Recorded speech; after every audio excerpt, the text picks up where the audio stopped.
Welcome to Wayne's Old Time Radio Page channel. I'm Wayne, your host. These programs are brought to you by support of our listeners. You can give your support at Patreon or PayPal, either one. There's clickable links in the description below. Thanks for your support and enjoy the shows.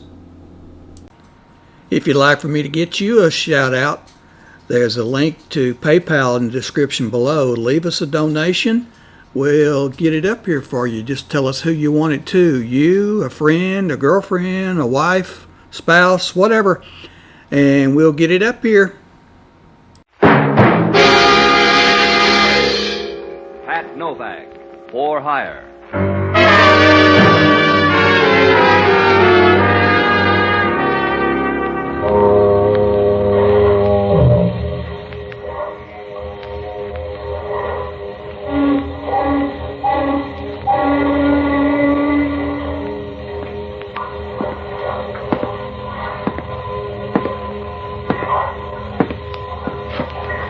Sure, I'm Pat Novak, for hire.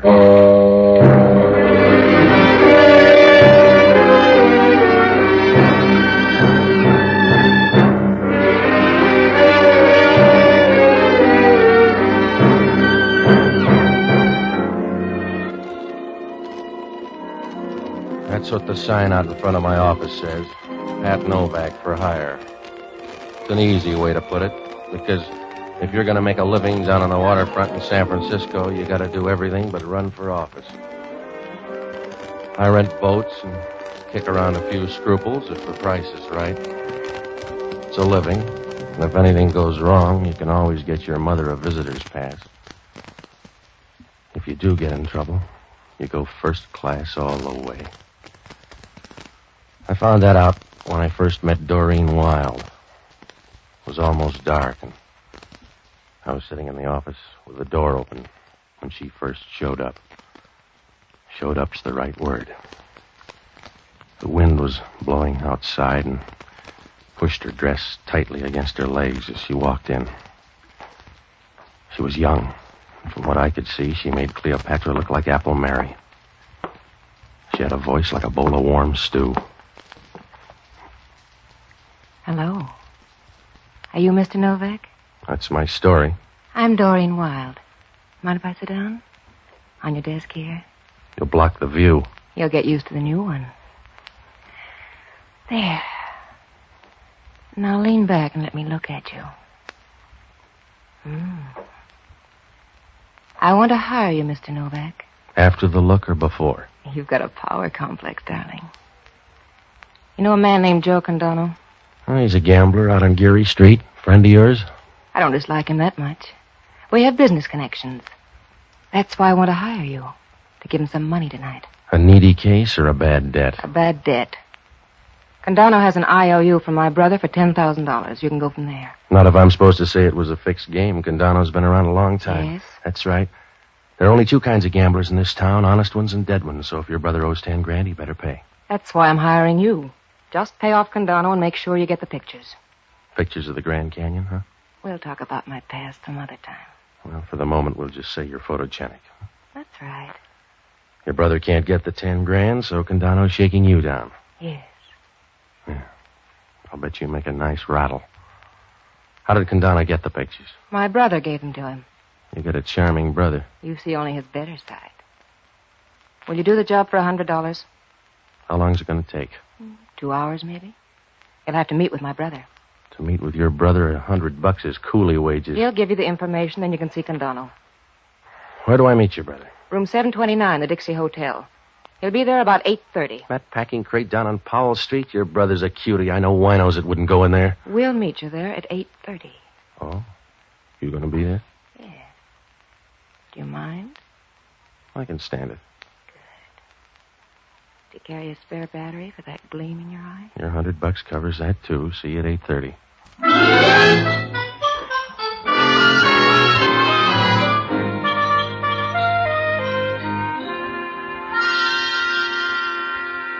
She smiled at me, and I felt like a guy that just found an oil well in the basement. Well, there were a lot of things about the deal I didn't like, but she kind of made you forget. I kept remembering her as she walked out of there with a slow, easy gait. She had knee action that'd make a Nash jealous. Well, I hit the Dixie Hotel about 8:25. It was the kind of a hotel that has a 4 a.m. checkout rule. There were 2 or 3 guys sitting around reading tip sheets, and over in the corner, a couple of well-upholstered gals were talking about recipes, I guess. The desk clerk was the worst of the lot. He looked like a guy that might have been expelled from Alcatraz. Nobody looked up as I walked through. When I got to 729, I knocked. There was no answer, so I opened the door and walked in. There was a bed lamp on and a lot of smoke in the room. Through the smoke, I could pick out the committee. They were crazy about me. Come on in. Looking for someone? Yeah, but she's got a better figure than you. Close the door. No, she's not here. I'll just run along. Close the door, mister. You need the ventilation. I said close the door. Now sit down. Sit down on the bed there. You're a tough host. So I'm broken-hearted. Just be a good boy now and give it to me, huh? You got the wrong guy.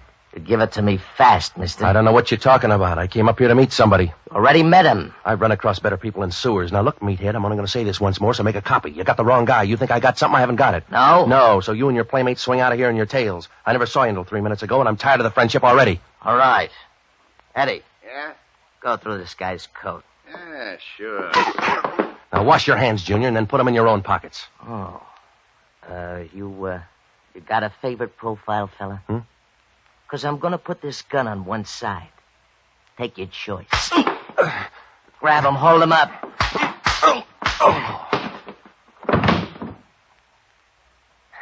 All right, Eddie. Now you don't have to wash your hands.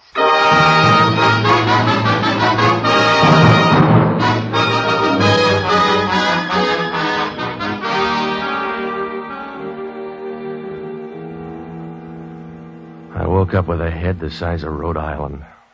I rolled over and tried to get up, but I was about as strong as a moth in a wind tunnel. The room was dark, and I couldn't see very well. It was a stale, musty odor. Could have been a marathon dancer's dressing room. With a little fixing up, the sort of place you wouldn't be found dead in. There was a guy lying next to me who didn't feel that way about it. One look at the guy, and I could see he was dead from the crew cut down. Somebody wrapped a towel around his throat and forgot to say when. I should have got out of there right then, but I used my brain like a bottle of medicine, a small dose every 3 hours. I stood there, looking down at him, and felt like a guy that's just rolled a 7 the second time out. A small chunk of light squeezed through the door, and I could see particles of dust settling on his face. He was lying there, straight and white-faced, with a little bit of scowl, as if he didn't like the idea. I went through his wallet and found a few bucks and some identification. Enough to prove he was Frank Wild, Doreen's brother. Oh, it looked nice and clear. They'd done everything but pin the IOU on his shirt. Well, I couldn't wait around because when Homicide got there, I was going to be as popular as a can of salmon on Friday. Homicide meant Inspector Hellman, a guy that couldn't even make the Vice Squad. We were as close as a piccolo and a bass trombone. I got to thinking about him and decided to get out of there. It was a good idea 5 minutes ago.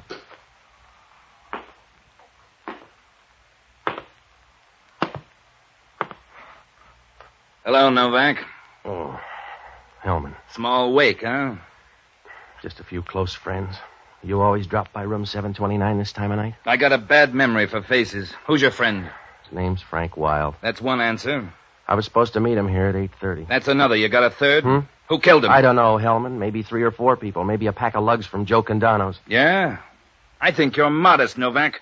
I think maybe you killed him. Oh, yeah, sure. I wrapped the towel around his neck, beat myself to death with a pistol, and jumped into the same grave. Maybe. Oh, stop it, Hellman. That isn't smart. That still leaves you in the running. I came up here to make $100. That's all I know about it. Check down at the desk. They'll tell you. I checked on the way up. The desk clerk says room 729 is in your name. Get your dough back, Hellman. You've been hijacked. Yeah? Look up a gal named Doreen Wild. Who's she? The stiff sister. He got in a jam with Joe Candono and bailed himself out with some pictures. Oh. What kind of pictures? You just look her up and find out where she was at 9 o'clock tonight. I got a bird in the hand. And call on Joe Candono. His Gunsel's held a convention here tonight. That's too much legwork. You're handy, Novak. I can't afford a bum rap, Hellman. Get yourself another boy. You get me one. It's your hotel room. There's a dead guy in it, and you got a bad record. I can make that add up for the DA. You can't add a pair of zeros without crib notes, Hellman. I can try hard, and I'll be all through in 24 hours. That's how long you got, Novak. You got one day, and you're not going to be lonesome. Because I'm going to put a tail on you the whole time. Well, that'll be fun. I'm going to know where you are every minute. Stop posing, will you? You couldn't follow an elephant across a basketball court. Just stay handy, Novak. I'll be ready. I'm going to fingerprint this room and run that towel through a test. And then I'll be ready. Yeah, you better watch out for that towel. Huh? Remember, when it comes to towels, Hellman, you have to start from scratch.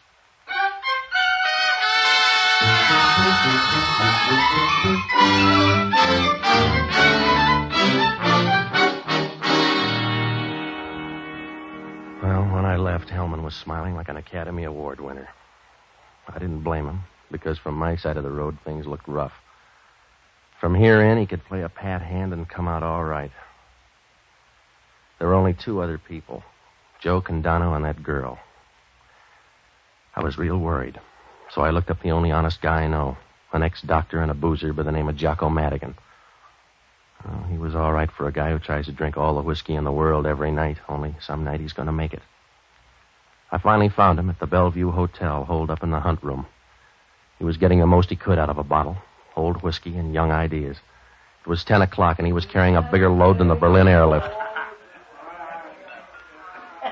Oh-ho! A drink for Mr. Novak, and one for me. I'll have to catch up. Skip me. You busy, Jocko? I'm deep in the labor of love. What happened to your face? I got a better offer. I'm in a jam, Jocko. You got to help me. You're always in a jam. You're the eternal patsy. Also, you're my solitary reason for going on. Forget it, Jocko. Well, you're the last project Providence has allowed me. An hors d'oeuvre that fate has thrown me to nibble on. I'm your conscience, you know. Yeah, all right. You have no conscience of your own. Oh, you have fleeting moments of fright which you confuse as moral sense, but no conscience. All right, let's get off the platform, shall we? I need help, quick. What kind of jam? A big one? Yeah. I woke up about an hour ago holding hands with a dead man. Where? Room 729 at the Dixie Hotel. I hope you changed rooms. Hellman walked in and found me praying for the dead. He's got an idea I did it. A shrewd policeman. That was the second feature. We opened with a pistol whipping by Joe Candono's gunsels. Oh, you got to help me. Would a drink help? Hellman's got a guy tailing me. I got to go slow, Jocko. I want you to hit Candono's place and pick up every scrap of dope, will you? I'd look out of place in a gambling joint. There's a bar. Tour the joint and find out when the boys got back, huh? Where do you plan to be? Hiding under a rose bush? I'm going up to see a girl. She's the dead guy's sister. Are you going up to extend sympathy? She's mixed up, too. Candono's holding some blackmail pictures. Let's reverse the assignment. Now, look, you see Candono. I'll tag by Doreen Wilde's place. Huh? She must be Harry Wilde's daughter. Who's he? The money crowd, to use a low term. What's he like? A retired octopus. After he got sick of chasing cigarette girls, he settled down to be a social worker. Yeah? Now he's like all social workers. A guy who's embarrassed because he wasn't born poor. And for years, he's been annoying the poor by trying to help them. Hit Candono's place. Now, if you hit anything good, phone me at her apartment. And keep out of trouble. Well, I'd say the same to you if it weren't futile. Good night, lover.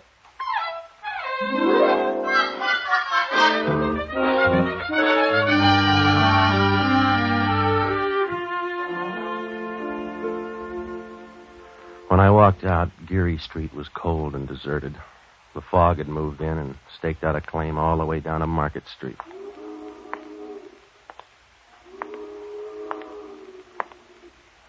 There were two Marines across the street arguing, so I didn't hear it at first. When I got out of range, I began to hear the footsteps behind me. I stopped once and the footsteps broke off. I walked on a few yards and the footsteps were right behind me. They had a familiar ring and I was sure it was either Hellman or a water buffalo. When I stopped and waited, Hellman walked up. You're out late, Novak. What happened to that tail? Did he ask for more dough? I put our best man on it. Where you going? Well, now I'll bet you get some real good answers on that question. Where you going, smart boy? Doreen Wilde's apartment. Yeah, why? To find out where she was at 9 o'clock tonight? It won't do you any good. Why? Coroner's report. The guy got knocked off about 7 o'clock tonight. Well, he took a long time dying. That towel was a joke. If he wasn't strangled, he would have been red-faced. He wasn't. Oh, well, now let me guess, Hellman. He died of lingering malaria. Yeah, he was poisoned. That means he was dead when you brought him in. Oh, that changes things, doesn't it? A little. Don't let me keep you, Novak. I'm busy anyway. Yeah? Yeah. Checking your alibi for 7 o'clock.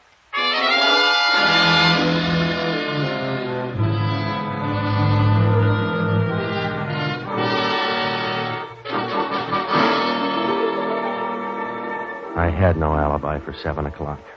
That was right after the girl left my office. Oh, I might be able to dig up a witness, but I wasn't sure. It's like asking a horse if he's going to win the Derby. Well, the questions were piling up, so I dropped by Doreen Wilde's apartment. I began to wonder. It was right next door to Candono's place. When she opened the door, I found out what the right kind of breakfast food will do.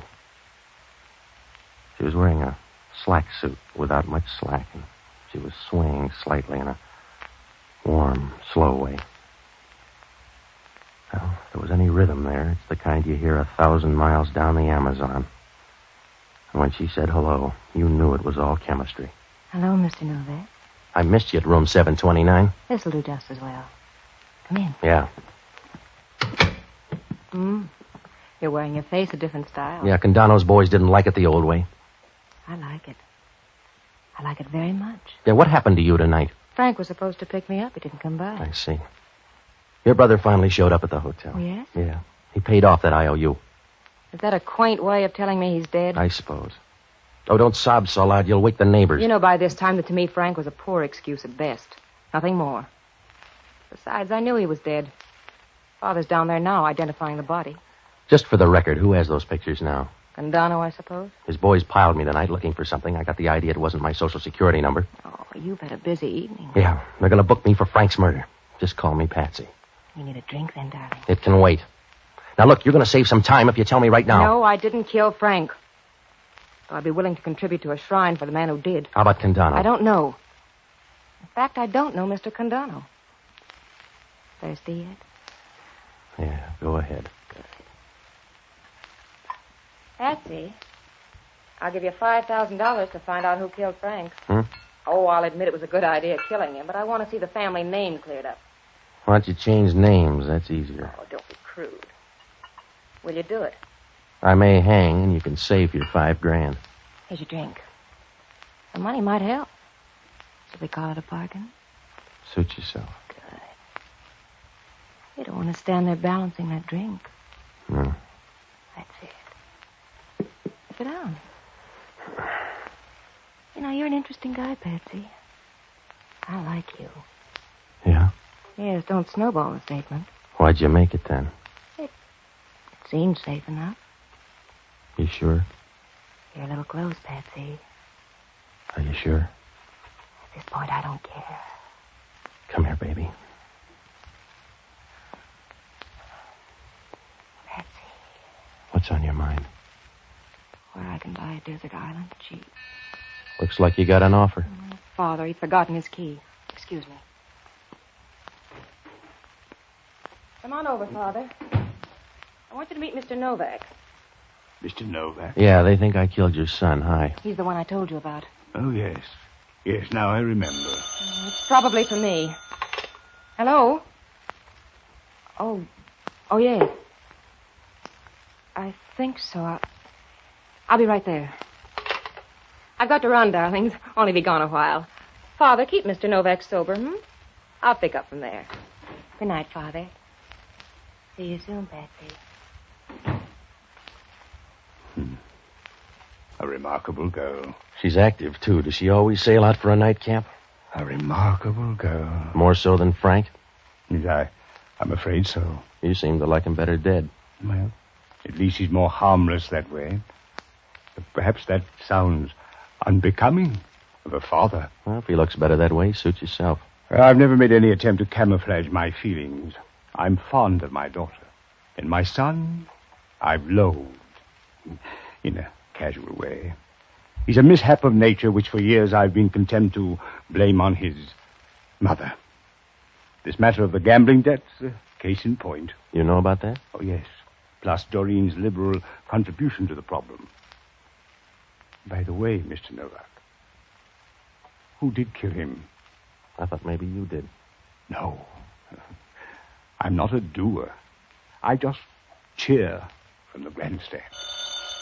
Excuse me. Hello? It's for you, Mr. Novak. Yeah. Hello. Hello, Patsy. I'm down at Candono. I know that. What'd you find out? Never played 2 and 8 on a roulette wheel. All right, drop the clowning. Well, I found out about your friend. Yeah? They came in about 10 o'clock, so that puts them right in line. No, not anymore. The guy got knocked off at 7 o'clock. Oh, impatient, wasn't he? In that case, you better start looking for a tie-up between the girl and Candono. Not a chance. No? She doesn't even know Candono. She makes friends very quickly then, because she just walked into his office.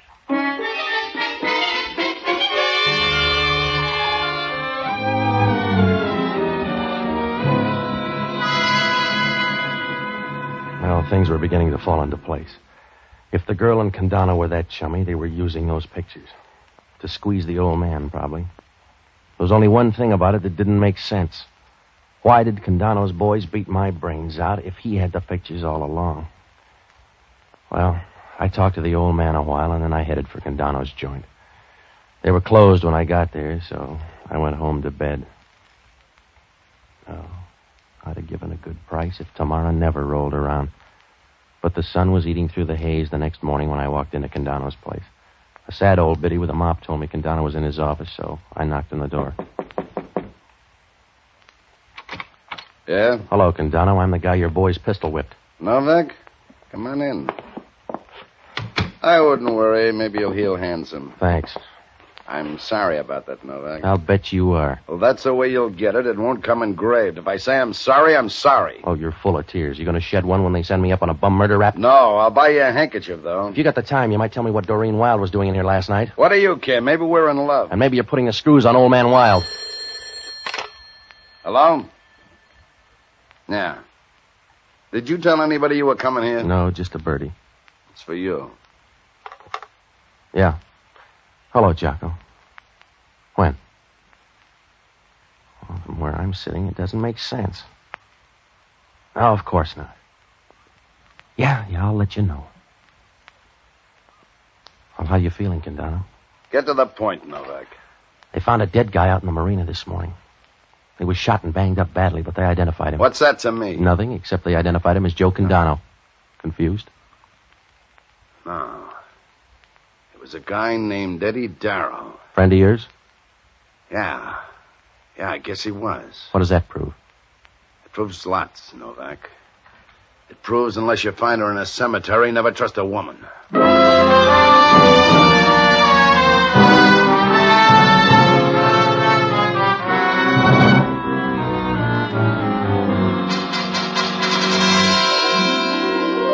Well, with a good assist from Deep Short, we could make it now. I knew that. Candono was mad about something, and the lid was going to blow. I called Hellman. His lid was gone 10 minutes ago. He had the murder gun, and it belonged to old man Wild. A messenger walked in and put it on the sergeant's desk a few hours ago with no explanation. Oh, that was the clincher. From here on in, it was cakes and ale. I told Hellman what I knew. He picked me up at Geary and Taylor, and we headed for the Wild apartment. The girl and the old man were in the living room when we walked in. Everybody had breakfast? Patsy, I didn't know you came out till after dark. Well, we just wanted to call on your old man. Wild, this is Inspector Hellman. Is there anything I can do? You're ambitious, Wild. Hellman's here to arrest you for murder. I'm amused, but not frightened. They might have gone easy on you for killing your son, but not Eddie Darrow. And who is Eddie Darrow? The guy you thought was Candono when you killed him last night. Your daughter was helping him put on that squeeze. She even sent in your gun this morning. Please, Doreen, tell these men. Well, we're starting backfield. Hello, Candono. Step aside, Novak. You don't need that gun, Joe. Not for long. All right. Push the girl out there. Push the girl out there. For a gambler, these are bad odds, Joe. Just keep talking loud, and when you stop, all of a sudden, you'll know I'm through with You it. made the first switch, Joe. I didn't trust you, so I sent Eddie Darrow up. He was a good guy, and I liked him. I didn't kill him, Joe. You made it easy, though. Say 'em fast, baby. Here it comes. Look out, Doreen! Watch the old man. Give me that gun. Yeah. We keep shooting the wrong people around here. I'm sorry, Hellman. I bungled, huh? Yeah, you bungled, Joe. How's the old guy, Novak? You should live so long, Hellman. He's dead. You're gonna need me soon, huh, Hellman? Yeah, right now. Come on, Joe. Tag by headquarters, Novak. Sure. Well, it was fun while it lasted. Yeah. I'm sorry he jumped in front of me. He didn't have to do it. No, but you expected it. I suppose. I'm made to expect things, Patsy. Uh-huh. And you're not going to mind this. I expected that, too. You can slap me, but don't leave me, Patsy. I don't want to be alone. You got a cigarette? They're on the table. I see. A match, Patsy? You go build your own fire. I'm leaving. Please, Patsy, I don't want to be alone. You won't. I'll send you a whistle. Goodbye.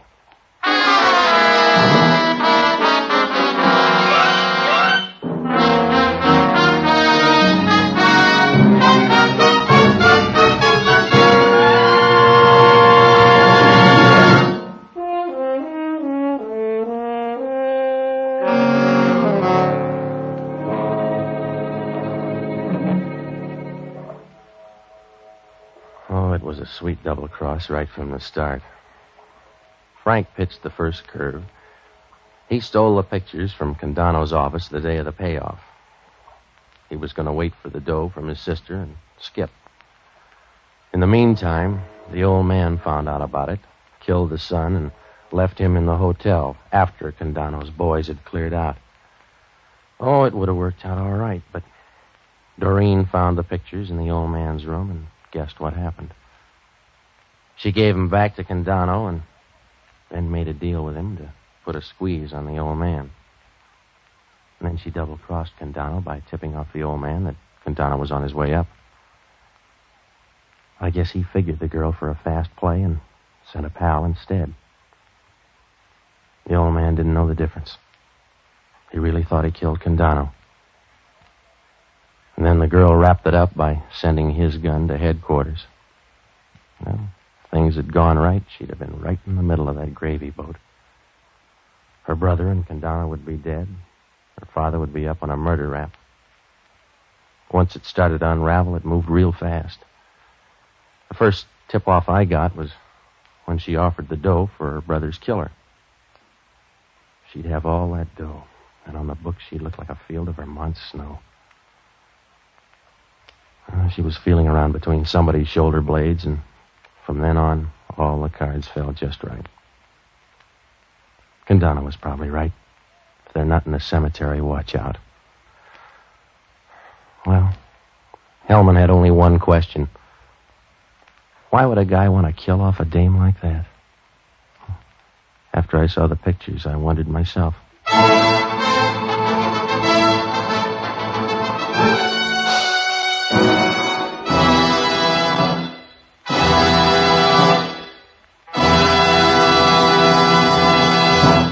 The Armed Forces Radio Service has just brought you Pat Novak for Hire, starring Jack Webb. Pat Novak is produced by William P. Russo. Jocko Madigan is played by Tudor Owen. Inspector Hellman is played by Raymond Burr. Music was composed and conducted by Basil Adlam.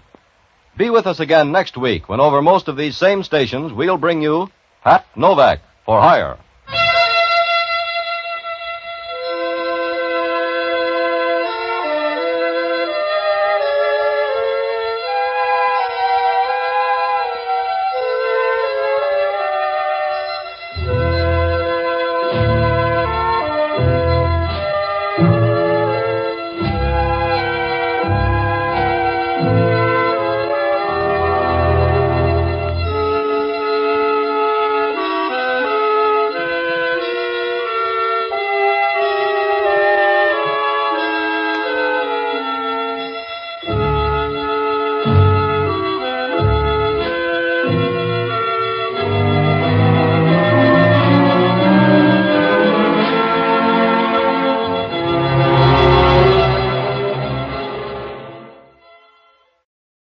These programs are brought to you by support of our listeners. You can give your support at Patreon or PayPal, either one. There's clickable links in the description below. Thanks for your support and enjoy the shows.